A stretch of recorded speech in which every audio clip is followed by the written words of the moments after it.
Hermano,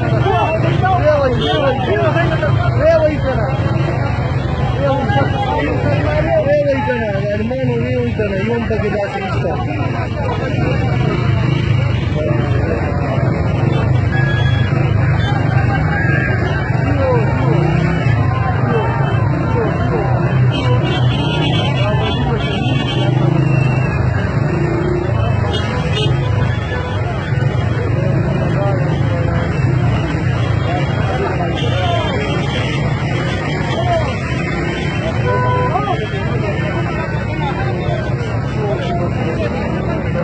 ضغمك وده توصيل ان شاء الله ذكر في الفيديو.